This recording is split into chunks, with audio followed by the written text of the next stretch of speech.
Olá amigos, sejam muito bem-vindos a mais um vídeo do canal Cala a Boca Thiago. Eu sou o TH Magaldi e mais uma vez estamos aqui com uma edição de perguntas e respostas, a terceira edição do mês de fevereiro.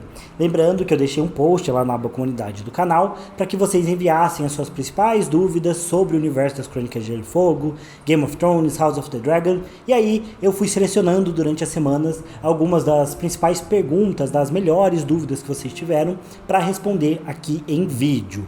Então já teve 2 vídeos desse, esse é o terceiro, e vai ter provavelmente mais um vídeo, porque vocês mandaram bastante coisa aí nos últimos dias, então eu vou fazer mais uma leva ainda de perguntas e respostas para fechar aí o mês de fevereiro. Na verdade, acho que vai ser em março a próxima, né? Mas enfim, vão ser 4 vídeos. E aí, caso você não seja lido no vídeo de hoje, não tenha sido lido em outros vídeos, vai ter mais uma chance ainda agora para eu ler as suas dúvidas no 4º vídeo. E lembrando que eu sempre faço aí vídeos de perguntas e respostas, de opiniões polêmicas, então caso você não seja lido em nenhuma dos 4 vídeos que eu vou postar, não fique preocupado porque você terá outras oportunidades no futuro, beleza?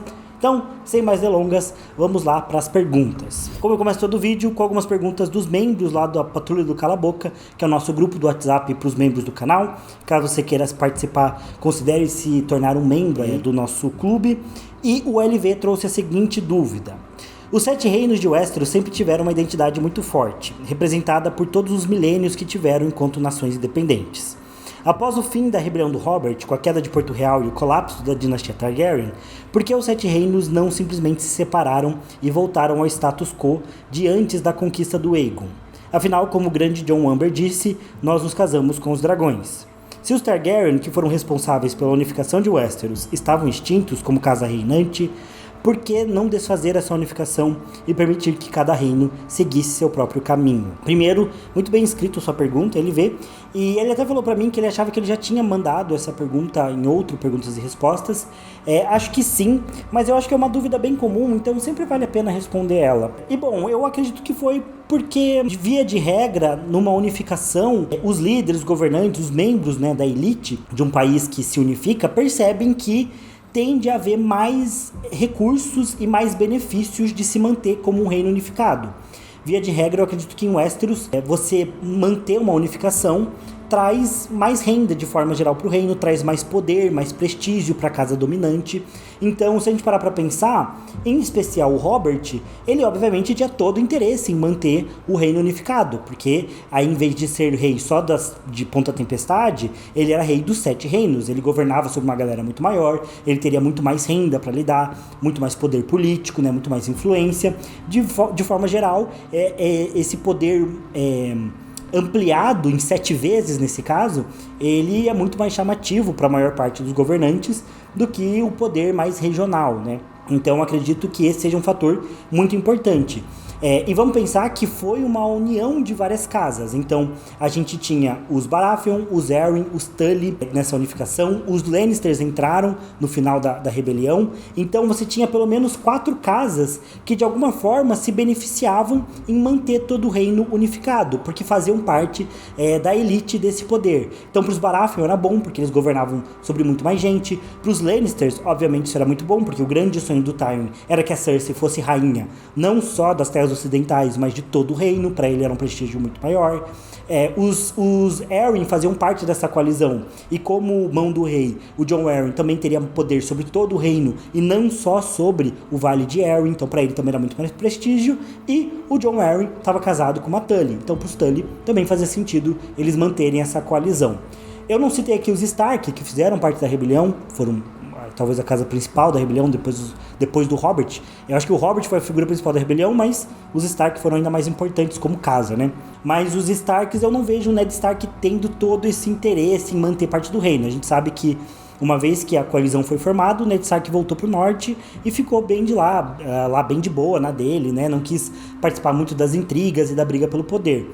Mas a gente vê que ainda assim o Ned Stark gostava da ideia do Robert estar no governo das 7 casas e não via como um problema, né, o norte ser juramentado ao Trono de Ferro. Porque eu acho que talvez pro norte, via de regra, também deveria ter benefícios. Se a gente olha para a história Targaryen, teoricamente os reis Targaryen também tinham essa política de cuidar do norte. A gente tem alguns períodos de crises, agora não sei se foi a grande praga da primavera, mas que, por exemplo, o Trono de Ferro enviou um suprimento a mais de comida pro norte para que a galera pudesse lidar com a fome que estava passando por lá, com a devastação do inverno, da praga de um modo geral. Então, teoricamente, quando o norte tivesse mais capenga, quando o norte tivesse no inverno mais difícil, teoricamente o Trono de Ferro deveria suprir o norte, que é o que a gente vê acontecendo numa república como o Brasil, por exemplo. Teoricamente, se um estado está em dívida, se um estado tem um desastre natural, por fazer parte de uma união de estados, o governo federal tende a enviar recursos dos outros estados, recursos gerais, a mais para aquele estado poder lidar com o seu desastre natural. Por exemplo, o que aconteceu com o Rio Grande do Sul. Eu não tenho números aqui, mas eu imagino que, via de regra, o governo federal deve ter enviado uma boa parte da renda, ou pelo menos perdoado uma dívida, para que o Rio Grande do Sul pudesse lidar com o desastre natural. E não só isso, gente de todo o Brasil ajudou, sabe, o Rio Grande do Sul.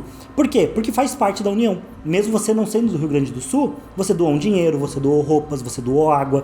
Por quê? Porque você sente que faz parte daquele reino. Então, é a lógica da unificação geral de vários países. A elite se beneficia, mas também os próprios estados tendem a ter um benefício, algum retorno de fazer parte de uma união. É um grupo que fica mais protegido, que tem uma sincronia maior dos recursos e por aí vai. Porém, claramente, tem gente que não concorda com isso, como os Greyjoy, que pouco depois do Robert tomar o Trono de Ferro, já quis ser independente. E tem isso também, né? Os Greyjoy colocaram à prova o governo do Robert e levaram uma coça. Isso já foi um recado para caso os outros reinos, né, os outros estados quisessem se separar, também levariam uma coça. Durante a Guerra dos Cinco Reis, a gente vê que o Trono de Ferro perde credibilidade. Uma vez que o Joffrey está no poder e o Joffrey é acusado de ser um bastardo, o Joffrey mata o Ned Stark sem um julgamento e traz outras ações terríveis, o Norte perde a credibilidade, perde de ver a credibilidade no Trono de Ferro e decide se separar. Assim como, enfim, poderiam outras regiões, como os próprios Greyjoy tentam novamente, né? Então, enfim, é uma questão acho que de política, e acho que faz sentido até na vida real. A gente, via de regra, viu isso acontecendo na história da humanidade. É difícil estados pequenos, né? A gente viu que os estados grandes ganham mais poder. Não à toa, as principais economias do mundo, via de regra, são grandes territórios, né? Então, Brasil, China, Estados Unidos, Rússia, ou às vezes não são tão importantes economicamente, mas militarmente, ou de certa forma tem uma representação política muito forte no mundo, tendem a ser os grandes estados com grandes populações e assim por diante. O Átila Rocha também perguntou: seu top 5 de capítulos ou trechos que você gostaria de ver sobre outro ponto de vista. Aí ele traz aqui também os capítulos que ele gostaria de ver em outro ponto de vista, como por exemplo o Barristan Selmy saindo de Porto Real até se encontrar com a Daenerys, no terceiro livro. Cara, eu não sei se eu tenho algum capítulo que eu gostaria de ver com outro ponto de vista especificamente, assim, ou um capítulo em si. Eu acho que seria interessante ter capítulos com ponto de vista do Cão de Caça. Acho que é um personagem interessante, que a gente poderia ter o ponto de vista dele, poderia colaborar para a história. Eu acho que o Senhor Comandante Jorah Mormont também seria um que seria interessante de ver alguns capítulos no ponto de vista dele, pra gente se entender melhor no que ele acreditava de fato, qual que era o plano dele, se ele se arrependia de ter feito a grande expedição. Acho que isso teria sido interessante também. Talvez alguém como a própria Goiva, né? Então, a mulher do Sam lá, se ela tivesse um capítulo no ponto de vista dela, a gente entenderia um pouco melhor sobre como foi ser criado como um selvagem na fortaleza de Craster, como que era viver ali, o medo constante, o que acontecia com os bebês. Então eu acho que tem alguns pontos de vista que teriam sido interessantes ter durante as crônicas, mas não um capítulo específico que eu gostaria de mudar o ponto de vista. Acho que deu pra entender. O Harry Patas mandou aqui: existe alguma fonte que detalhe a relação das irmãs do Conquistador? Sabemos como o Aegon se sentia em relação a elas, mas não como elas se viam. Tenho interesse em saber se havia afeto fraternal ou seria alguma relação de rivalidade. Você diz entre a Rhaenys e a Visenya. Entre elas, o que elas sentiam? Bom, de qualquer jeito, eu acho que a gente não tem grandes fontes. Tem o que tem lá em Fogo e Sangue, que eu acho que é bem pouco, né? Eu acho que o Fogo e Sangue acaba focando bem mais no período da Dança dos Dragões e tal, no reinado do Viserys. Em relação ao Aegon, eu acho que ele passa consideravelmente rápido. A gente sabe um pouco da personalidade delas, mas não se havia uma rivalidade ou não, ou enfim, o que elas sentiam uma pela outra, e nem tanto o que elas sentiam pelo Aegon de fato, né? A gente tem que a Rhaenys gostava mais, que era mais próxima do Aegon, mas a gente sabe que o Aegon era mais apaixonado pela Rhaenys. Inclusive tem até rumores e teorias de que a Rhaenys traía o Aegon, então talvez ela não gostasse tanto dele, a Visenya talvez gostasse mais, mas fosse mais ressentida. A gente sabe que quando a Rhaenys morreu, a Visenya também tocou o louco e queimou Dorne até não poder mais, então ela também sentiu a fúria pela perda da irmã. Ao mesmo tempo, quando o Aegon morreu e ficou a Aenys e o Maegor para suceder o Trono de Ferro, a Visenya era totalmente pró-Maegor e fez todo o possível para o filho tomar o trono e matar os sobrinhos, e não teve problema nenhum em sacrificar a descendência da Rhaenys no processo. Então, enfim, a gente não tem nenhuma fonte, mas claramente era uma relação perturbada, né? Minimamente perturbada. O que eu acho que faz sentido, né? Que via de regra, um trisal incestuoso tende a não ser a relação mais saudável aí de todas, né? Enfim. O Salomão Lohan pergunta: boa tarde, Thiago, enquanto eu escrevo ainda tarde, aqui à noite. Parabéns pelo trabalho, estou sempre aqui para admirar. De fato, o Salomão sempre comenta nos vídeos, eu sempre vejo. Se o Tyrion retornar para Westeros e reivindicar o Rochedo, quem poderia se pôr em resistência? Com a morte do Kevan e Tywin, não imagino que a Cersei teria como unir forças do Ocidente. E expandindo, você acredita que poderemos ver o Tyrion fazer lembrar do seu casamento e a virgindade da Sansa acabar sendo questionada? Assim, ele poderia reivindicar o Norte e o Rochedo em nome da Daenerys. Eu acho que os próprios Lords poderiam se opor ao Tyrion, porque vamos lembrar que o Tyrion é acusado de matar o Tywin, o que de fato ele fez. Acusado de matar o rei Joffrey, o que ele não fez, mas ele fugiu, né? E ele foi condenado pelo julgamento por combate. E então o Tywin, pelas leis do Trono de Ferro, é um criminoso de guerra. E ele vai chegar com a Daenerys, como uma rainha estrangeira. Então, os próprios lords das terras ocidentais poderiam se unir para depor o Tyrion, caso ele tentasse tomar à força o Rochedo. E colocar algum outro descendente Lannister, um Lannister de Lannisporto, algum descendente da Gemma Lannister, Jenna, a tia do Tyrion, ou qualquer outra pessoa no governo do Rochedo. Então, teria sim como se opor ao Tyrion. Talvez, de fato, a Cersei não tenha forças. A gente não sabe se o Jaime vai querer, se o Jaime vai estar apoiando a Cersei no momento que o Tyrion voltar para Westeros, mas tem opções sim para que os próprios lords se oponham ao Tyrion, porque ele é um criminoso condenado e a fama dele em Westeros nunca foi boa. Quanto ele relembrar o casamento da Sansa para talvez tomar o norte em nome da Daenerys, bom, na verdade a Sansa é virgem de fato pelo Tyrion, então ele teria que mentir, o que eu não sei se o Tyrion vai fazer. Por mais que o Jorge Amado falar que o Tyrion é um vilão, não consigo ver ele como vilão dessa forma, não vejo ele mentindo que consumou o casamento com a Sansa, porque ele optou por não fazer e ele não tem nada contra a Sansa para querer difamar ela, ou enfim, querer tomar ela à força agora. Então ele teria que mentir, né, para dizer que o casamento foi consumado. E mesmo que fosse, a Sansa não é a número 1 da linha de sucessão do norte. Os Lannisters acreditam que sim, porque eles acham que o Theon Greyjoy matou o Bran e o Rickon. Mas se o Rickon voltar a aparecer, por exemplo, mesmo que o Tyrion seja casado com a Sansa, o Rickon tem preferência sobre qualquer filho da Sansa. Então o Rickon teria que tomar o norte. Então acho que não.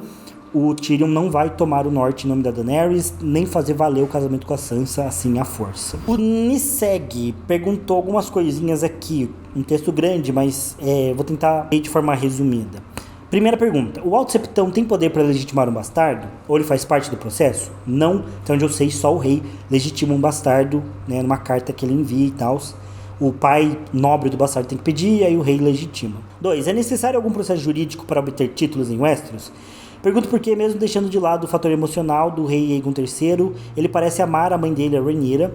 Não teria sido mais sábio ele restaurar os títulos da mãe? Já que mesmo ele sendo nomeado o herdeiro do trono tanto pela Rhaenyra quanto pelo Aegon III, o fato do Aegon III ser considerado rei legítimo não abriria margem para que, quando a Jaehaera tivesse atingido a maioridade, os apoiadores dos Verdes, como os Hightower, reacendessem a guerra, desobedecendo à vontade do Aegon II para colocar a filha dele, com sangue Hightower, como governante de Westeros, já que assim eles conseguiriam mais poder? Bom, eles teriam que retomar uma briga a qual eles estariam extremamente enfraquecidos e da qual eles já foram derrotados, né? Então, não vejo nenhuma situação plausível para os Hightower quererem retomar a Jaehaera. Lembrando que, após a Dança dos Dragões, né, a gente tem o Aegon III, né, que vai assumir o trono.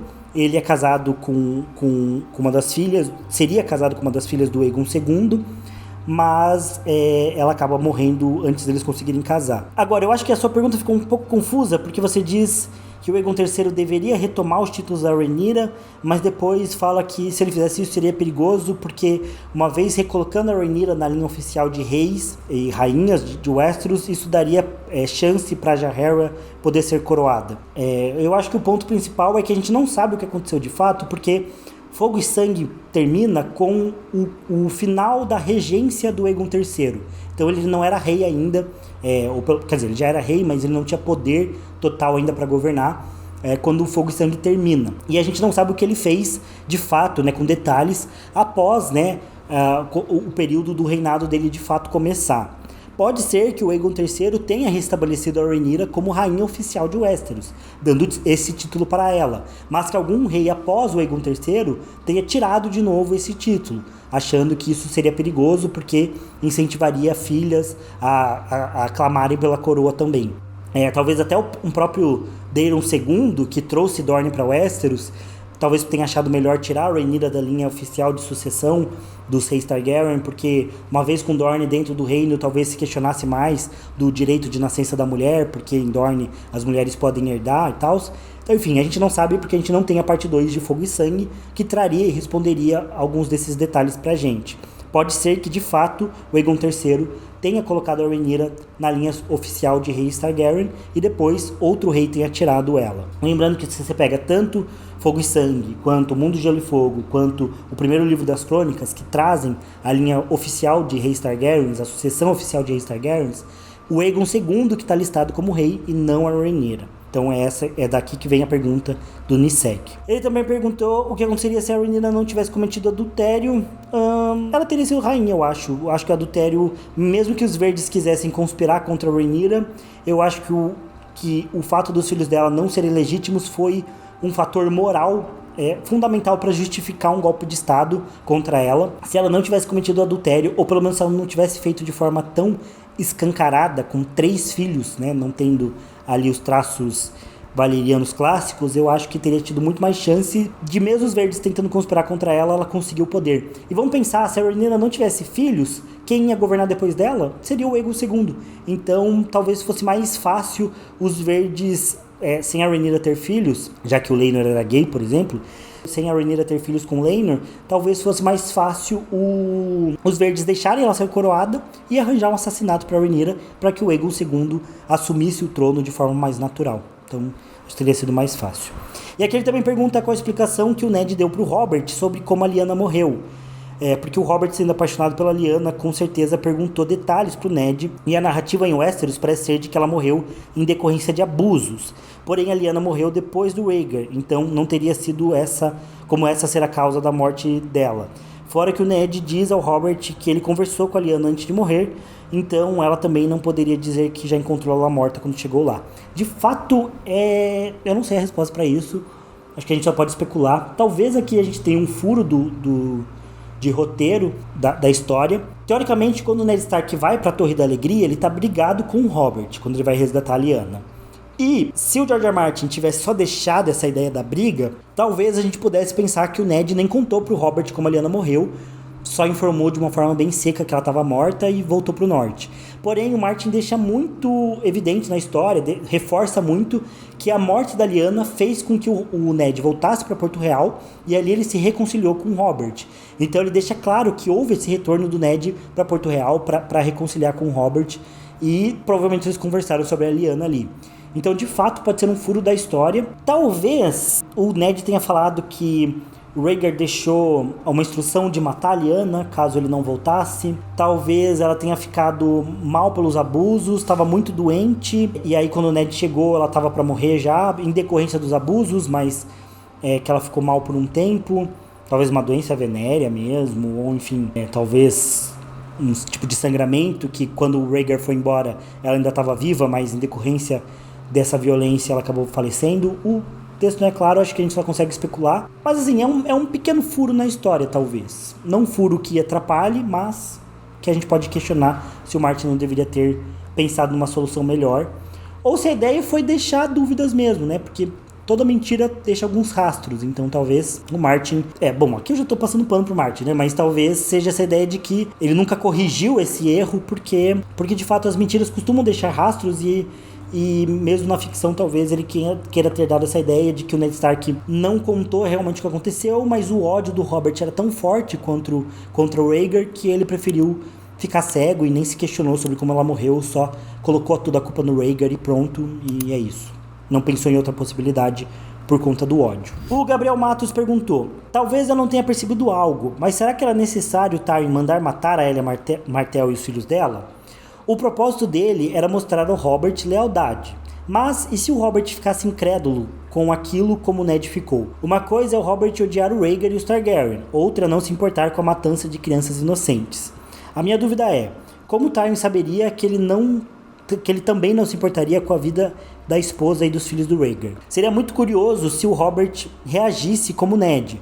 Às vezes eu penso que seria o suficiente para o Tywin mostrar lealdade apenas prendendo as crianças e a Elia depois deixando o Robert decidir o que seria feito com elas. Bom, vale lembrar que o Tywin mesmo diz que ele não lembrou da Elia Martell, então nunca houve uma ordem do Tywin de matar a Elia. Ele nem lembrou que ela estava lá, pelo menos é o que ele diz pro Tyrion. E também ele nunca mandou matar de forma violenta, né? Ele até fala que o Montanha e o outro cara que foi lá, eles foram burros, né? Porque eles poderiam ter feito as coisas de uma maneira muito mais simples, muito menos violenta.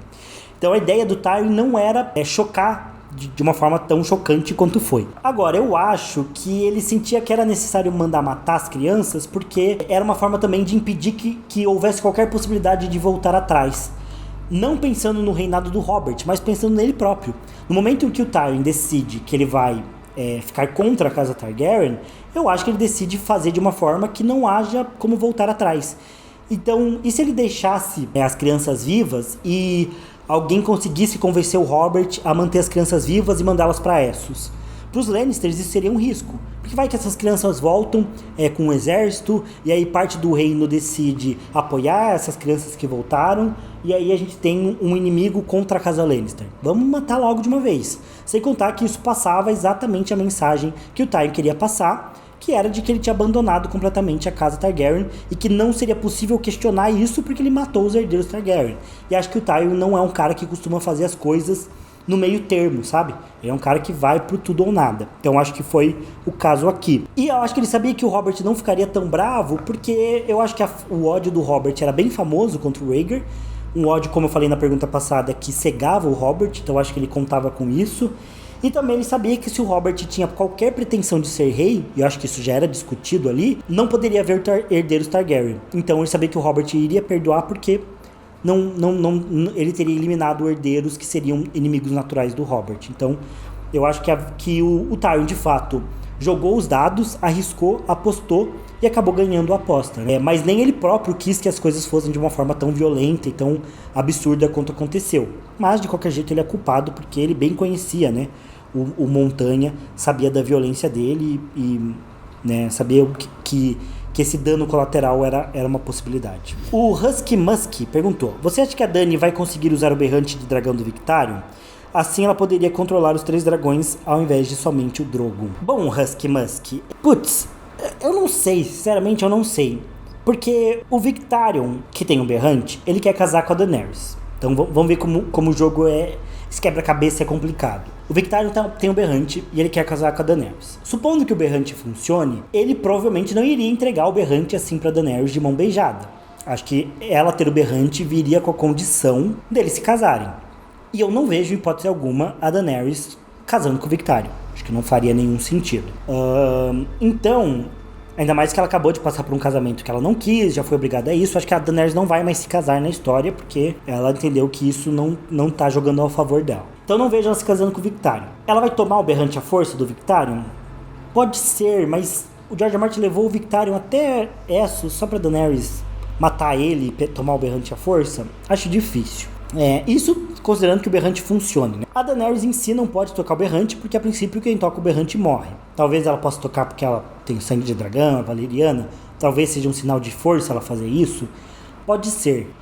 Agora, eu acho que a minha convicção maior é de que mesmo que a Daenerys consiga ir pra Westeros com mais de um dragão, eu tenho muita dificuldade de ver ela indo com 3 dragões, porque eu acho que é poder demais pra Daenerys. E acho que Game of Thrones dá uma pista nesse sentido, porque Game of Thrones rapidamente se livrou dos dragões da Daenerys. E como a gente não tem o Rei da Noite, e acho bem difícil que aconteça dos dragões passarem pela muralha, até porque o livro mesmo estabelece que, via de regra, os dragões não gostam de passar pela muralha. Como tem tudo isso, eu não vejo os outros tomando um dragão da Daenerys de uma forma parecida, ou mesmo semelhante como aconteceu na série. Então eu acho que a série dá essa pista de que a Daenerys vai perder os seus dragões, mas eu não acredito que isso vai acontecer de forma tão arbitrária e tão patética quanto foi em Game of Thrones, né? Eu acho que é um sinal de que a Daenerys ter os 3 dragões é muito poder para ela, de fato. Então, de alguma forma, esse poder tem que ser minado. Eu acho mais plausível pensar num cenário onde outras pessoas tomam o dragão da Daenerys. Onde talvez até um Victarion toque o berrante e tome um dragão para ele, ou consiga fazer com que esses dragões fujam. Há a teoria também de que o jovem Griff pode acabar tomando um dragão. Não sei. Eu acho difícil que a Daenerys vai ter o controle total dos 3 dragões. Se ela for controlar mais do que o Drogon, acho que ela pode controlar mais um dragão. Mas os 3 eu acho bem improvável. Também não acho que o Tyrion vai montar o dragão. Eu acho que antes o Ben Mulato Plum vai montar o dragão do que o Tyrion, tá? Então, enfim, vamos ver o que vai acontecer. Mas eu acho bem improvável essa aliança do Victarion com a Daenerys. Me parece que as condições dele não são plausíveis dela aceitar, então ela teria que tomar a força. Mas também não vejo como isso poderia se desenrolar de uma forma interessante para a narrativa, a Daenerys tomar força o berrante. Acho que é mais plausível que o Victarion fuja com um dos dragões, ou que de alguma forma cause a fuga de um dos dragões. O Yuri Santana também pergunta: Thiago, você acha que o Martin vai ter que dar uma rushada na trama dos outros em Os Ventos do Inverno? Porque até agora, se você for ver, nós sabemos muito pouco sobre eles nos livros. O principal adversário da muralha eram os selvagens. Até agora os outros estão meio estagnados. Eu não acho que ele vai rushar, mas eu acho que pode ser o grande foco, mais do que as pessoas esperam. Eu acho que pode ser o grande foco de Os Ventos do Inverno e do 7º livro ser a Longa Noite. Eu acho que a gente vai ter um amplo desenvolvimento sobre os outros no 6º livro. Especialmente através do arco do Bran e potencialmente um pouco do arco do Jon ou da Melisandre, enfim, de quem estiver ali narrando na muralha. Acho que a gente vai ter um grande desenvolvimento. Não sei se vai ser rushado, mas acho que vai ser o grande foco aí dos Ventos do Inverno. Inclusive eu fiz um vídeo sobre os planos originais das Crônicas de Gelo e Fogo, e lá eu falo que o Martin traz naquela carta que ele escreveu contando o que ele pretendia para a história lá em 1993, e ele pretendia que fosse uma trilogia, e o 3º livro era Os Ventos do Inverno. Justamente ele falava que focava na luta da Longa Noite e na batalha final que aconteceria. Então eu acho que Os Ventos do Inverno vai ter esse foco, ele vai manter esse foco da história. O Renzo Aguiar perguntou, fez 3 perguntas também. Ele falou: parabéns por ser o melhor canal de As Crônicas de Gelo e Fogo do Brasil. Muito obrigado. Perguntou, primeira pergunta: nos livros de Duna, o seu criador morreu e o filho dele continua a história expandindo o universo. Você acha que quando o George morrer, alguém vai continuar a história, ou só lançarão os 2 últimos livros e acabaria com a história dos livros, mas sem continuar criando livros para expandir o universo da história? Bom, o próprio George R. R. Martin parece que já deu a entender várias vezes de que ele não pretende que ninguém continue a história caso ele morra ou após ele finalizar os livros. Então eu acho que isso não vai acontecer. Caso o George R. R. Martin faleça ou independente se ele terminar os livros ou não, acho que ninguém vai continuar a história. O que eu sempre especulo aqui é que Os Ventos do Inverno já tem até material suficiente para ele ser publicado. Falta o Martin decidir que está pronto, mas se ele não estiver mentindo pra gente, o material que ele já tem já daria para publicar um livro, talvez até mais de um livro. Então eu acho que Os Ventos do Inverno vai sair. Mas, caso George R. R. Martin faleça antes de terminar o Sonho de Primavera, o que pode não acontecer, porque acho que vai ser o livro mais fácil de escrever, já que todos os nós da história já vão ter sido desfeitos, tudo vai estar encaminhado para o final. Acho que Os Ventos do Inverno é o livro mais difícil e o Sonho deve ser o mais fácil. Caso ele faleça antes de terminar, aí eu acho que o que vai acontecer é que os editores do Martin, né, os agentes dele, vão pegar todo o material que eles têm sobre o 7º livro, tudo que o Martin escreveu, todas as cartas e trocas de e-mail que o Martin teve, que indicariam o final da história, e vão compilar isso num livro para ser o Sonho de Primavera. Então os capítulos que o Martin escreveu e tudo que ele deixou de anotação de informação que indicasse o final. É isso. Mais do que isso eu acho que a gente não vai ter, porque o próprio Martin não gostaria.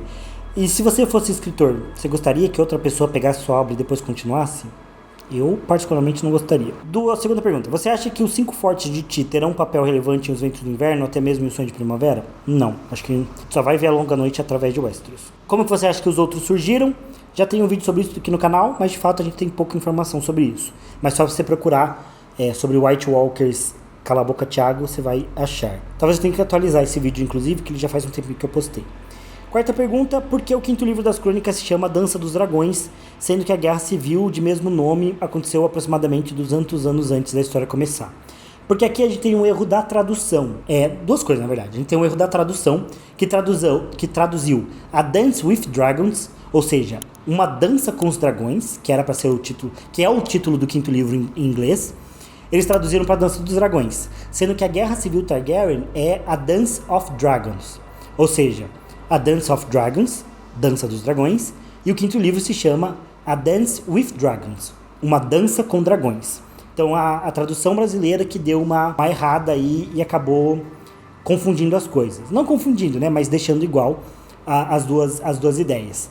Inclusive, também, nesse vídeo que eu fiz sobre os planos originais do Martin lá em 93, o 2º livro se chamaria A Dança dos Dragões, ou Uma Dança com os Dragões, porque esse livro seria focado inteiramente na Daenerys, saindo de Essos e chegando em Westeros. Então o 2º livro da trilogia original do Martin era focado na Daenerys e por isso se chamava A Dance with Dragons. O Eduardo Neri perguntou, independente da opinião pessoal sobre o Rhaegar, como acha que o Martin irá descrevê-lo na obra? Como cavaleiro de armadura reluzente que os personagens de alguns fãs acham que ele é e o descrevem, um idiota crápula que nunca se portou com a família, o que aparenta, ou o meio termo de alguém que cometeu erros, muitos erros, mas que nunca foi alguém realmente mau, igual o Rei Louco, que só queria o bem pro mundo, mas por vaidade se deixou levar pelas profecias. Eu acho que a gente vai ter do Rhaegar o que a gente já teve até agora. Alguns personagens têm uma visão positiva sobre ele, baseado nos seus próprios interesses e personalidades. Por exemplo, a Cersei tem uma visão positiva sobre o Rhaegar. Por quê? Porque a Cersei era apaixonada nele e queria ter se casado com ele, e ela acredita que se ela tivesse se casado com o Rhaegar, ela teria sido mais feliz do que foi com o Robert. Talvez, inclusive, isso fosse verdade. Ao mesmo tempo que, claramente, as coisas que o Rhaegar fez jamais seriam vistas como ruins pela Cersei. Afinal, o que é abandonar a família e criar uma guerra para Cersei?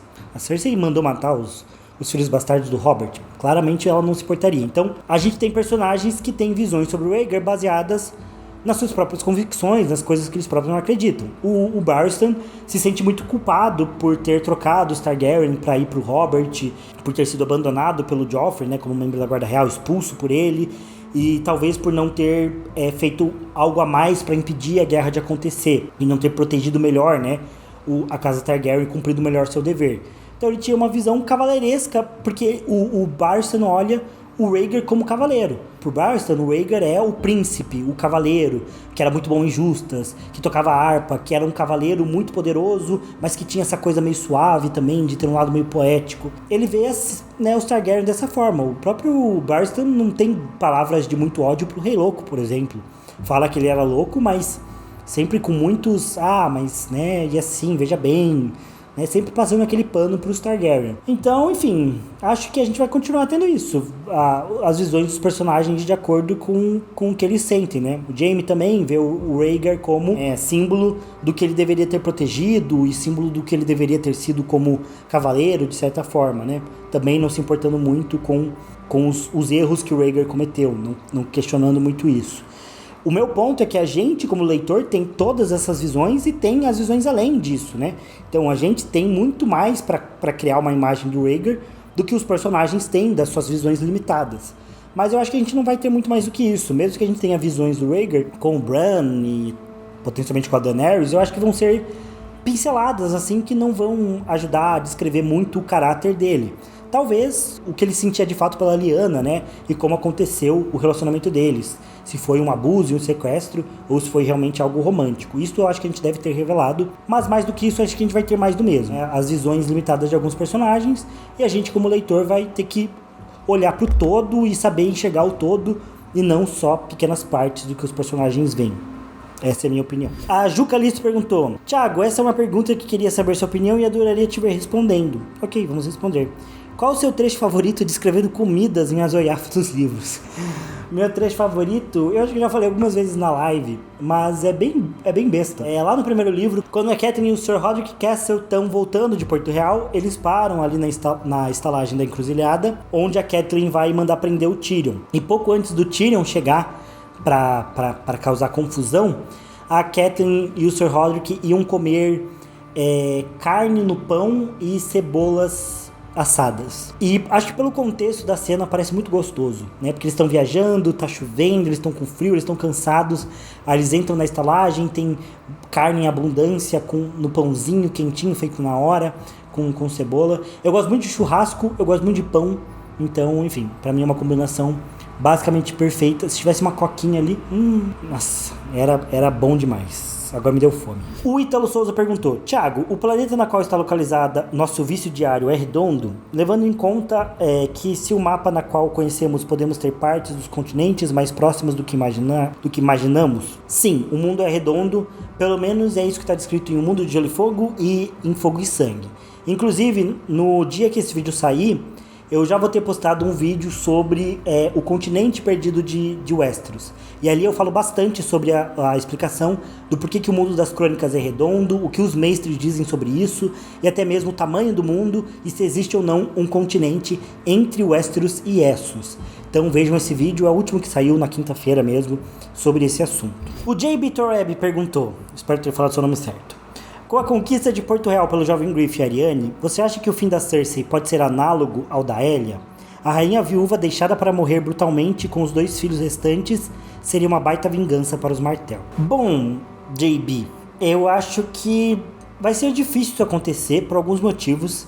Primeiro que a Myrcella tá em Dorne, eu não vejo os Martell matando a Myrcella de forma tão brutal e fria como você sugere aqui. O Tommen e a Cersei poderiam morrer, quer dizer, o Tommen poderia morrer num ataque do jovem Griff e da Arianne, mas a Cersei tem que ser morta pelo irmão mais novo, pelo Valonqar. O jovem Griff, se for realmente filho do Rhaegar, ele seria o irmão mais novo, né? Ele seria o irmão mais novo da Rhaenys e, né, que era a menininha lá e tal, mas eu acho meio fraca essa ideia de sustentar que ele é o Valonqar.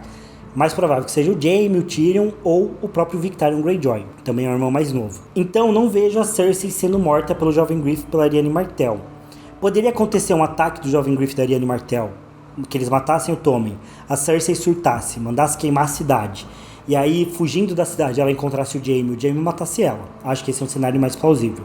Mas o jovem Griff e da Arianne em si vingarem a Arianne Martell de uma forma mais intencional, recriando a morte dela com a Cersei e os seus filhos, aí eu já acho mais improvável. O Lucas Daniel mandou uma baita pergunta aqui, mas basicamente ele está perguntando sobre o que eu acho do fato de que nos anos 2000, o livro A Tormenta de Espadas, o terceiro livro das crônicas, concorreu contra Harry Potter e o Cálice de Fogo pelo prêmio Hugo, que é o prêmio mais importante da ficção, da fantasia e da ficção científica que tem lá nos Estados Unidos.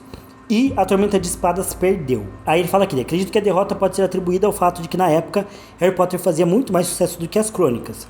No entanto, olhando hoje em dia, não é um verdadeiro absurdo Tormenta de Espadas ter perdido para Harry Potter e o Cálice de Fogo? Porque ele fala aqui que o terceiro livro das crônicas é o mais emblemático da saga, né? A gente tem o Casamento Vermelho, enfim, tem o Casamento Púrpura, a gente tem a luta do Oberyn contra o Montanha, a gente tem o Tyrion contra o Tywin, a gente tem a Batalha de Castelo Negro, a Daenerys tomando a Baía dos Escravos.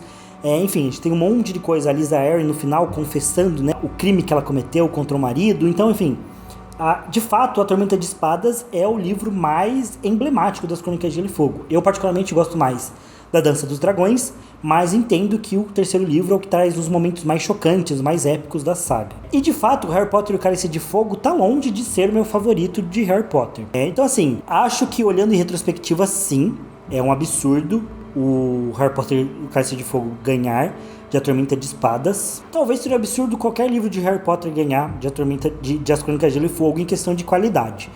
Mas, de fato, acho que nos anos 2000, Harry Potter estava no auge do auge, né? Então, com o primeiro filme saindo, o segundo filme também. Então, acho que isso com certeza influenciou muito. A popularidade de Harry Potter monstruosa, até hoje então, acho que isso é um fator. E, querendo ou não, esses prêmios não são prêmios Grammy, Oscar, enfim, qualquer um desses prêmios não premia só pela qualidade. Existe uma tendência que esses prêmios seguem, até porque as votações são feitas por pessoas que não são objetivas, né? difícil a galera ser objetiva, então o gosto pessoal, a tendência, o momento, a fama, a quantidade de fãs e tudo isso pesa, né, para que a galera vote. Nessa época, por mais que estivesse concorrendo ao Prêmio Hugo, As Crônicas de Gelo e Fogo não era uma saga de livros ainda tão famosa quanto se tornou depois de Game of Thrones, então acho que tem vários critérios, mas uma pequena defesa de Harry Potter, apesar de sim, Cálice de Fogo não ser o meu livro favorito, e achar que não é o melhor livro de Harry Potter, longe disso, o Cálice de Fogo é o livro que tem uma mudança absurda no tom da história. Então, talvez seja o livro mais importante de Harry Potter. Inclusive, existe uma lenda de que a J.K. Rowling não escreveu o Cálice de Fogo sozinha. De que os editores e agentes literários dela se reuniram com ela e falaram, olha, você precisa mudar o tom do livro. A gente já vem publicando o livro num tom muito infanto-juvenil. Para a história ganhar mais peso, a gente precisa que ela mude o tom e se torne um pouco mais madura. E a J.K. Rowling estava com problema, não que ela não tenha escrito, mas ela estava com problemas para fazer essa mudança acontecer, essa virada de chave acontecer, e os editores reuniram um grupo, uma força de tarefa, de trabalho, para ajudar a J.K. Rowling a construir essa virada de chave em Harry Potter, que acontece, né, na última prova do torneio Tribruxo em O Cálice de Fogo. A partir da morte do Cedrico, a história muda, o tom da história muda, o tom dos personagens muda, e eu acho que tem um salto de qualidade absurdo do quinto pro sétimo livro, sendo o sétimo livro o melhor, inclusive. Então eu acho que não é de se desconsiderar a importância de Harry Potter e o Cálice de Fogo. Sem essa virada de chave que a gente tem no quarto livro de Harry Potter, eu acho que a saga teria sido muito menor do que ela foi. Então tem esse peso também que talvez as pessoas já identificassem na época, a mudança de tom. E via de regra, quando a gente vê uma obra que já tem uma saga, que já é consagrada, e ela muda de tom, há esse movimento de olhar e falar assim, olha, houve coragem aqui dos criadores de mudar um pouco o jeito que a história está sendo construída. Isso geralmente é muito bem visto, né, por esses prêmios e tal. 2 exemplos disso, um na música é a própria Beyoncé, que ganhou esse ano o prêmio de álbum do ano com o Cowboy Carter, que eu acho que uma das coisas que favoreceu ela foi essa ideia de que ela mudou de gênero. Então ela sempre foi uma cantora pop, e aí fez um álbum country, então a galera reconhece o valor disso, de tentar caminhos diferentes. Mas eu acho que o exemplo mais emblemático talvez seja o de God of War, que competiu, o God of War novo, né, que competiu, se eu não me engano, com Red Dead Redemption 2, e assim, gente, Red Dead Redemption 2 é tipo a supra-suma dos jogos, né, uma parada maravilhosa, e o God of War ganhou o GOT, né, que é o Game of the Year, ganhou o prêmio de melhor jogo do ano, vencendo Red Dead Redemption. Me parece um pouco absurdo.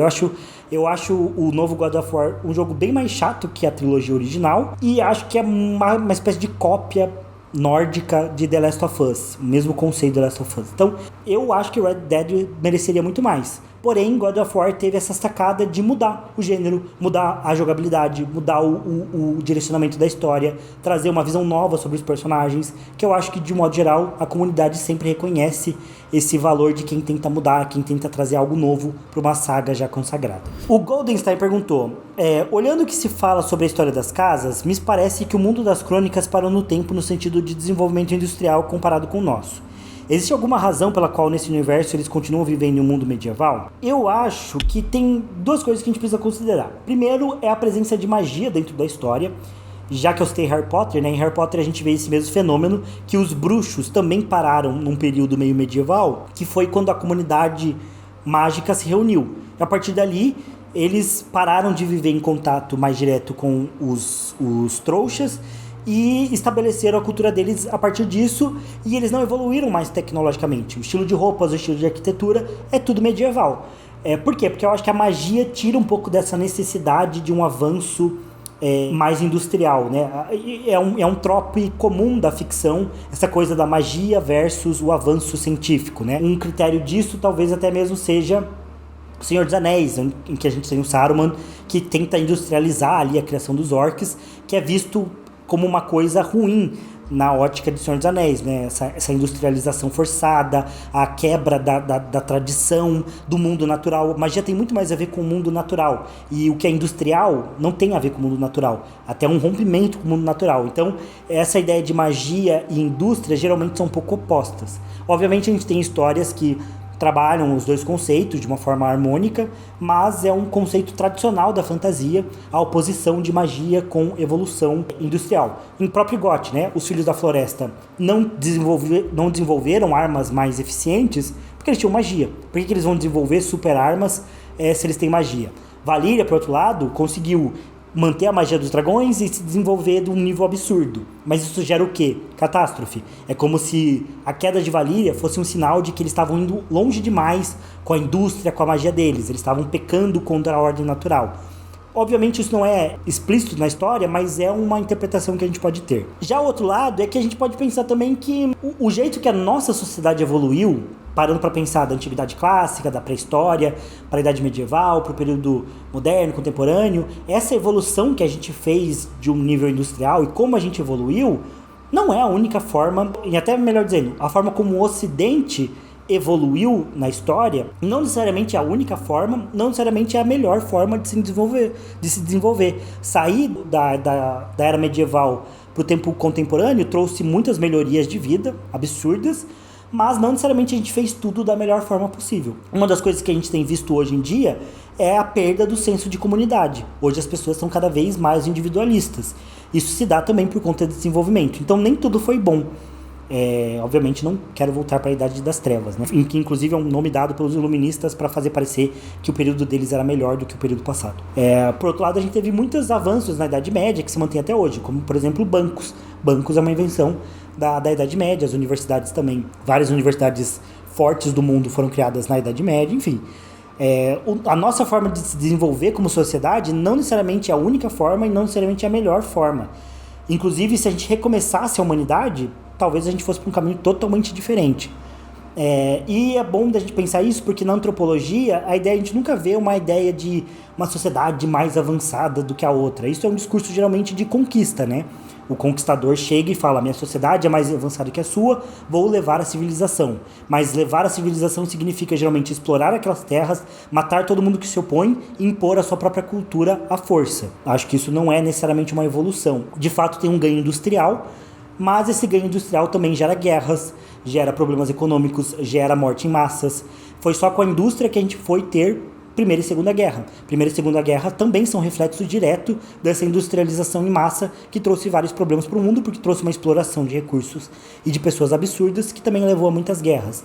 Então, acho que eu acho que a fantasia, a alta fantasia, que é essa fantasia que geralmente tende a ser mais medieval, eu acho que ela também vem, talvez até com uma forma de refletir, de propor um mundo e propor ideias de que, pra gente questionar se a nossa sociedade está sempre vivendo da melhor forma que a gente pode viver. Porque a gente mantém muitas coisas ruins dessa época, em outras a gente melhorou, mas em outras a gente não melhorou. E por que a gente não melhorou? Será que o nosso progresso tem sido realmente um progresso em todos os níveis? A gente mantém políticas corruptas, ideias negativas até de uma idade medieval. Enfim, mas eu acho que manter essa idade medieval na alta fantasia é uma forma da gente também pensar como as sociedades evoluem, como as sociedades se comportam, e acho que é importante para a gente ter um distanciamento também, para que a gente não se choque tanto conforme as coisas acontecem. Acho que se as crônicas fosse um período mais moderno ou contemporâneo, a violência que tem nela seria muito mais chocante, porque a gente associaria a algo muito mais próximo. Então essa distância também é importante. Enfim, acho que não tem uma justificativa. Acho que a justificativa dentro da história é a presença da magia, que acaba atrasando um pouco esse desenvolvimento, mas olhando de fora, acho que tem explicações tanto literárias quanto a própria ideia de que talvez o Westeros não tenha vivido uma revolução industrial porque não precisa viver.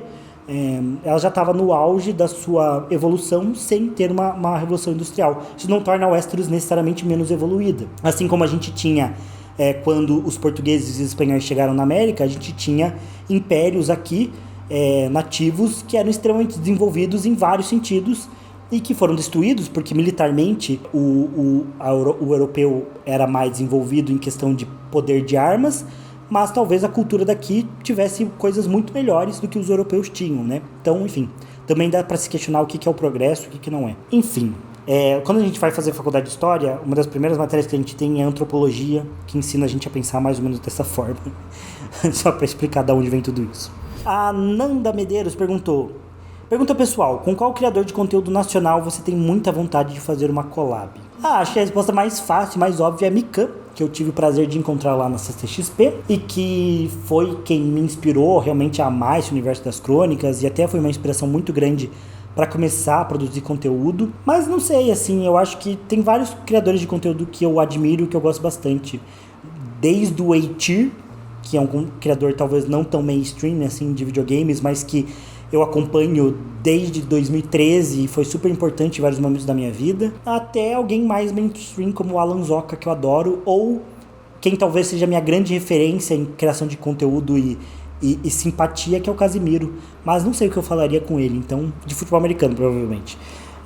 Mas então é isso. Acho que a resposta mais fácil é a Mikan, mas tem vários criadores que eu gostaria bastante de conhecer e produzir conteúdo junto. O pessoal do Portal de Gelo e Fogo também, acho que seria interessante ter conversas com eles, porque eles têm e tinham, né? Porque eu acho que hoje em dia eles não são tão ativos, mas eles sempre produziram conteúdo muito foda sobre as crônicas. Se você vai no Portal de Gelo e Fogo, você vê que tem textos absurdos, com análises super aprofundadas do universo das crônicas. Então, acho que eles também são uma galera que eu super teria vontade de criar conteúdo junto. O Felipe Barbosa também, que eu já fiz alguns vídeos com ele, também é um criador que eventualmente talvez eu chame também para falar sobre as crônicas aqui no canal. Ele é muito bom também, muito simpático. E acho que é isso. Conheci pessoalmente também. O Larry Miguel do Piuí, super participaria de um Piuí Cast também. Já participei, já mandei histórias sobre cocô pro podcast deles. Quem acompanha o Piuí Cast vai saber do que eu tô falando, mas enfim. É isso. O Matheus Dias perguntou: você não acha que a situação da Patrulha da Noite se torna muito forçada no último livro para que os patrulheiros fiquem contra os selvagens? Para mim, pensar que quase ninguém na patrulha entende que os crimes dos selvagens não são tão diferentes do que os próprios patrulheiros cometeram para estarem na patrulha. Matheus, eu acho que odiar aquele que é diferente é a coisa mais normal do mundo e talvez um dos elementos que traz mais conflitos no mundo desde que o mundo é mundo. Acho que boa parte das guerras que a gente tem e teve e dos preconceitos em geral, das rachas que a gente tem como sociedade, são dessa ideia de que o outro é diferente, de que o outro é pior do que eu e de que o outro, com as suas diferenças, é um perigo pra mim. E eu acho que essa é a visão da Patrulha da Noite. Eles têm essa visão de que os selvagens são um povo bestial, um povo quase não humano e um povo muito perigoso para eles a todo nível. E os selvagens olham a patrulha da mesma forma. Então tem um ciclo de ódio e violência ali muito grande. E se você olha no mundo de hoje, com a ascensão absurda da extrema-direita, até mesmo na Europa, a gente teve nessa última semana as eleições na Alemanha e a grande pauta foi a questão da imigração. Mesmo com todo tipo de informação do mundo, mesmo com todo o acesso possível à informação sobre todas as culturas do mundo, sobre todos os dados do mundo, a galera nos dias de hoje acha que o grande problema é que o estrangeiro é pior do que o meu país, ele é pior do que a minha cultura, ele vai contaminar a minha cultura com ódio e violência. E mesmo um país como os Estados Unidos, que, pasme, foi feito inteiro de imigrantes, lá das 13 colônias, colonos da Inglaterra, depois colonos franceses, espanhóis, irlandeses, de várias partes do mundo, sempre formaram o país. E hoje em dia a ideia é que até mesmo os latinos que tem lá em peso, muita gente votando com medo da imigração, achando que o grande problema é o imigrante, enfim. Então, e a gente vê também na Palestina e, enfim, até mesmo um pouco na Rússia e Ucrânia, sempre tem esse problema do que é diferente é o inimigo. Você está sendo woke, blá blá blá.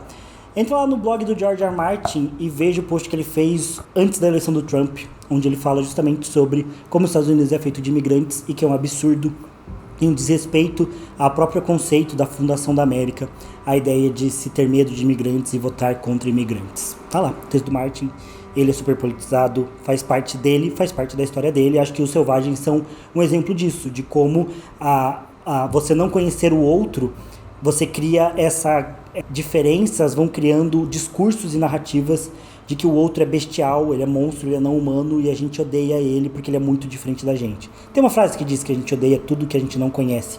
Acho que é de uma música da Disney, inclusive. Mas faz sentido. É do Shrek. É do musical do Shrek, olha só, que é muito bom, inclusive. Mas vou contar uma história pessoal antes de acabar. O Diego deve estar bravo comigo, porque eu tô demorando muito. Mas, eu sou cristão. Nascido e criado em família cristã, sempre frequentei a igreja. Mas, enfim, já faz alguns anos que venho em crise com a igreja. Não necessariamente com Deus, né? acho que vou ser cristão para sempre, mesmo que eu não quisesse, não consigo não acreditar. Mas tenho muitas dúvidas em relação ao papel atual da igreja. E eu acho que começou a ter esse tipo de crise, e é uma experiência pessoal, e sei que não sou a única pessoa a me sentir assim, uma vez que eu estava num grupo de jovens.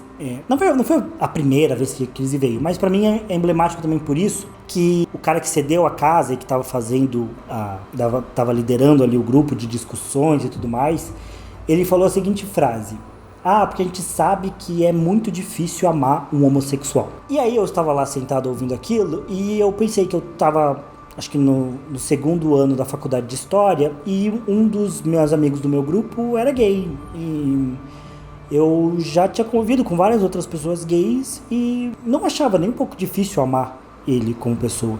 O meu amigo gay da faculdade era tão cheio de qualidades e defeitos como qualquer outra pessoa do meu grupo, quanto eu também era, cheio de defeitos e qualidades.